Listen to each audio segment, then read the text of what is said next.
Hello மக்களே! நம்மளோட Mahanadi serial director sir இருக்கார் இல்லையா? பிரவீன் சார்.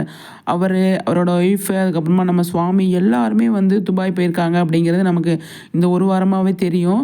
அதில என்ன விஷயமா போயிருக்காங்க அப்படிங்கிறத தாண்டி இன்னைக்கு நம்மளோட டைரக்டர் சார் வந்து இன்ஸ்டால ஒரு ஸ்டோரி போட்டிருக்காரு. சுவாமியோட நான் வந்து லைவ் வரேன். சாயந்தரம் 7 மணிக்கு, 7:30க்கு அப்படின்னு சொல்லியிருக்காரு. ஆனா 7:30க்கு வராங்களா, 6 மணிக்கு வராங்களா, 5 மணிக்கு வராங்களா, நைட் 10 மணிக்கு வராங்களா தெரியாது.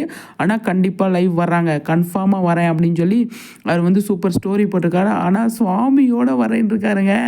ஸோ சுவாமிநாதனை பார்க்குறதே சுவாமி தரிசனம் கிடைக்கிறதே எவ்வளோ பெரிய விஷயம். நான் சுவாமியோட நான் வந்து லைவ் வரேன் அப்படின்னு சொல்லியிருக்காரு. செம்ம ஸ்டோரி சூப்பரு. எல்லாரும் எவ்வளோ பேர் வெயிட் பண்ணிட்டு இருக்கீங்க அப்படிங்கிறது எல்லாரோட மைண்ட் வாய்ஸ் எனக்கு கேட்குது. அப்பாடா சார்ஜ் இல்லைனாலும் சார்ஜை போட்டு ரெடியாக வச்சுக்கணும், செல்ல ஓப்பன் பண்ணி பார்க்கணும் அப்படின்னு. இன்ஸ்டாகிராமில் இல்லாதவங்களுக்கு நான் வீடியோ பார்த்துட்டு உங்களுக்கு வந்து ஸ்டோரி போடுறேன், உங்களுக்கு வந்து ஷேர் பண்ணுறேன் நான்.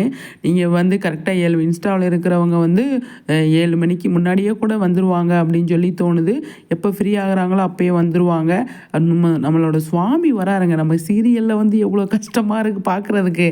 ஆனால் அதாவது நம்ம டைரக்டர் சார், சுவாமி எல்லாருமே வந்து என்ன சொல்கிறாங்க அப்படிங்கிறதான். கண்டிப்பாக நிறைய கேள்விகள் வெயிட்டிங்கில் இருக்குது அப்படிங்கிறது டைரக்டர் சாருக்கும் தெரியும். இருந்தாலும் அவர் லைவ் வர்றது நம்ம எல்லாருக்குமே ஹாப்பி தானே. விகா ஃபேன்ஸ் மட்டும் இல்லை, எல்லாருக்குமே ஹாப்பி தான். ஆனால் செம்ம சீனுங்க. சாயந்தரம் இருக்குது, எல்லோரும் வெயிட் பண்ணி